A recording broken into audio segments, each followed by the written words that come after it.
All right, there's been a lot of discussion lately on the new proposal, IIP, I think it's 23. Okay, the Illuvium Forge. Now we're going to really quickly look at the proposal. I'm going to explain kind of how it works and what it's all about. We're going to go through pros and cons that I've devised myself. I have looked in the chat in the Discord quite a bit over the past day or two when this was released. I can't remember heaps of other people made pros and cons lists. I can't remember heaps of them. I have seen a lot of Kieran, Aaron's comments as well and things like that. I'm going to be involving as much of that information as I can that I remember, but this is going to be mostly opinion based. This is going to be my opinion, what I think about the proposal, help inform you guys. The second part of this, the first one is whether it's objectively, where I think objectively it's a good idea or a bad idea, or if it's somewhere in the middle, which I think it more so is. And the second thing we're going to look at, right, is going to be if this does get approved, currently it's got 2 no's on it, so it probably won't, but if it does get approved, and even if it gets revised, it will probably go through again. If it does get approved, should you use it? I'm going to go through that as well. That's going to be a lot more brief. Don't skip to the end though.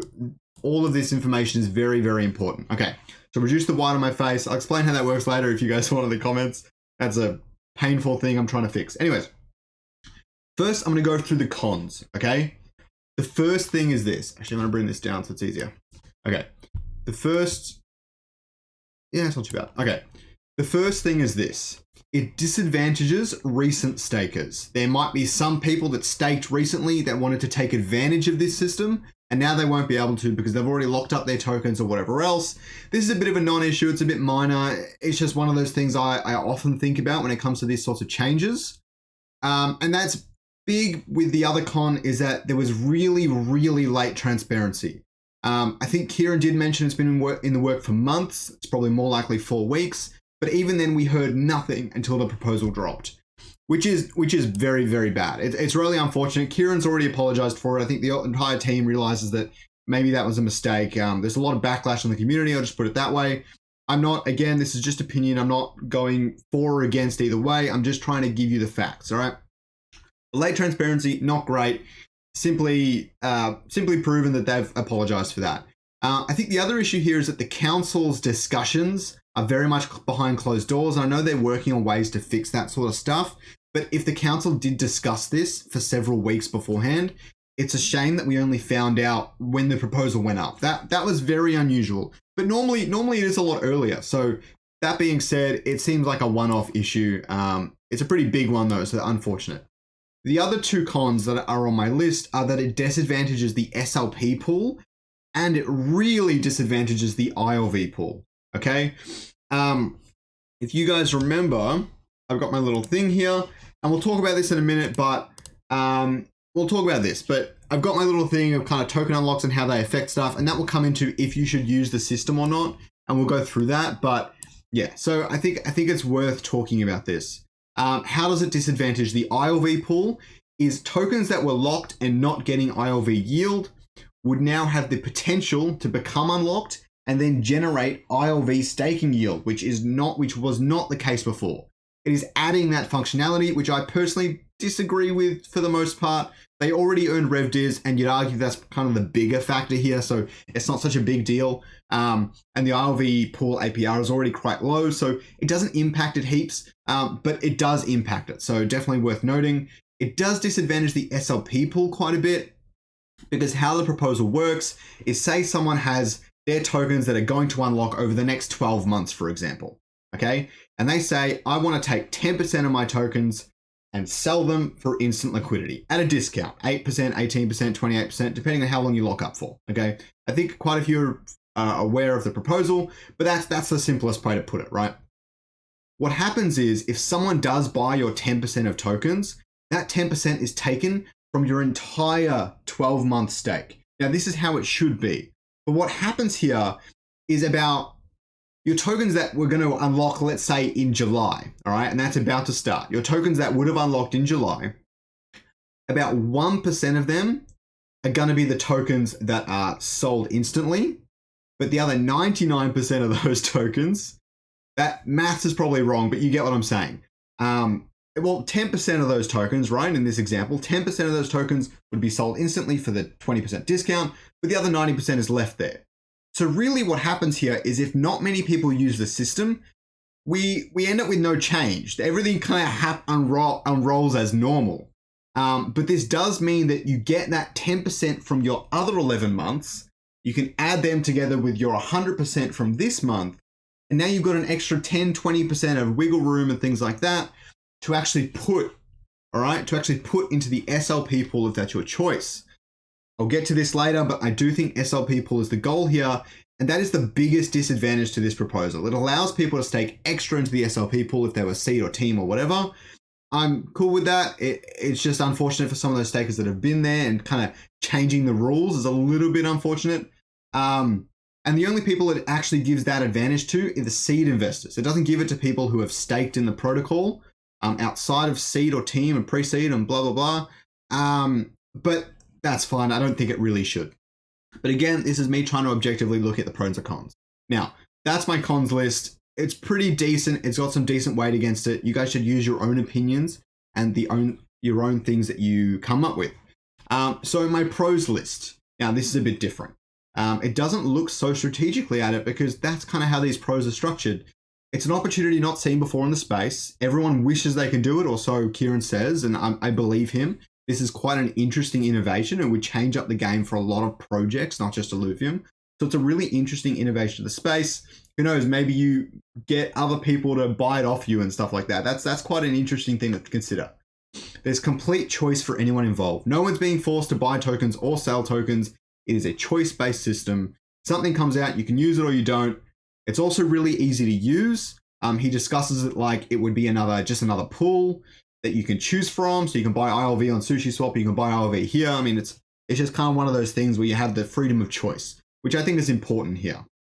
If you say like, oh, someone has to do this or whatever, or this entire system falls apart if not 50% uses it and stuff like that, it just kind of falls apart. So just the ability to use it, it's just something everyone has access to, which is really interesting because this has potential for further down the line. Now, the big issue here is that a 28% discount might not be worth it if the token goes down 28%. Then you're taking a pretty big loss in locking for 3 years when you wouldn't have had to, and not being able to use the SLP pool and stuff like that. But that's the inherent risk with any buy or sell of any cryptocurrency. That's just how it is. Again, not financial advice. Please like and sell if this is useful. So there is that issue. Now, I don't think that's that big of a problem. I like the idea of further down the line you could do it. If maybe you're kind of seeing that, oh, I think this is going to be the entire market bottom. Now you have the chance to get a 28% discount on top of potentially a market bottom. Now, obviously, no one knows when the bottom is, and you're never ever going to hit it on the head, but it's interesting that you have that opportunity further on. Now, it also incentivizes new investors, giving them an advantage, a really easy way to jump in, get on the RevDiz, get a discount, so on and so forth. Simple and easy for anyone new coming in, especially large whales and stuff. It might make a lot of sense for them. Okay, so definitely worth considering that. And the last pro here is a really, really important one. It promotes token stability, and this all depends on the demand for the system, which I'm not convinced there's going to be much, but say there were, it helps token stability. Now, this is important for the DAO. The DAO's treasury is currently held mostly in ILV, from my understanding. Team tokens and so on, you want to pay them to doing their work. You want a good game, you pay accordingly. That's kind of my thesis in life, right? That's how it is. Anyways, token stability helps them have more money so that they can buy more things, all right? Speed up development, add more members of the team, make really cool stuff. They need more money to do it. And anything that promotes token stability is going to help the DAO, which will help all investors, gamers, etc. in the long run. I think that is important to consider, but obviously it is not the only thing. Now, should you or shouldn't you use it? I'm going to switch over to my spreadsheet quickly because I feel this is quite important. So don't overthink the numbers here too much. I don't think they matter a lot. Also, some of the figures here are a little bit behind, probably like this SLP USD locked. I don't think that's too accurate, but we're going to use it for now. The pool yield to start off with at the moment, looking right now, is 188%. Okay, what does this mean? Every month, okay, you get 1/12 of that in yield on your tokens if you use the ILV ETH pool setup. All right, every month. So 1/12 of that is about, I don't want to get it wrong. Like, I'm nervous. because everyone's going to like quote me. Oh, that didn't work at all. Oh my God. It's because it's in percent. Hold on. Dollars. Sure. All right. So that would be 15% every single month. Now, at a 28% discount, what happens here?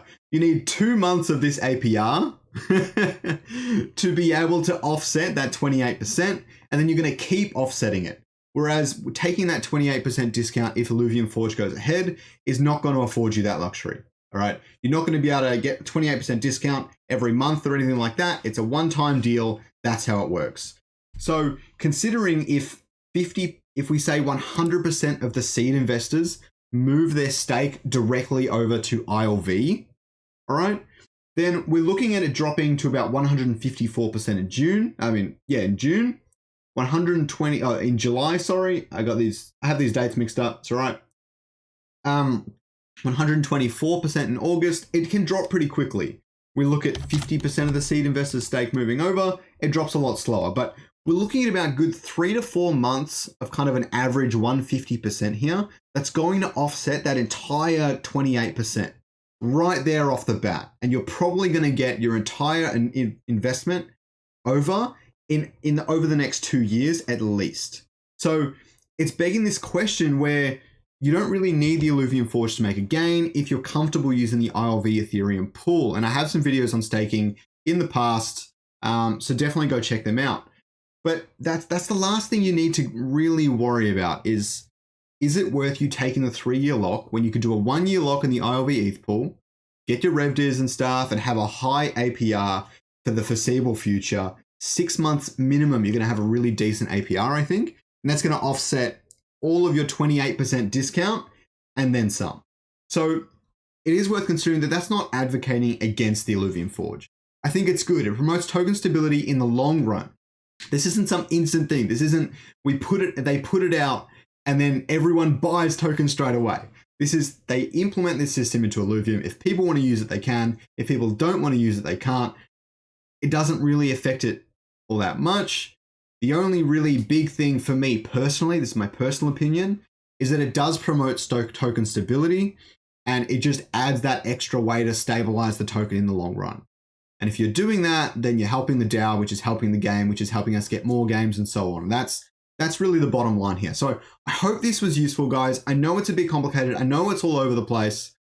Please hit the like button, leave a comment, share it around so that people can see it and be properly informed on this topic. Now, if I've missed anything, put it down in the comments down below. If anyone wants to go check out some extra information, other people will be commenting, I'm sure. I apologize if I missed anything. I definitely tried to kind of look at both sides of things as much as I could. All right. Have a good day, guys.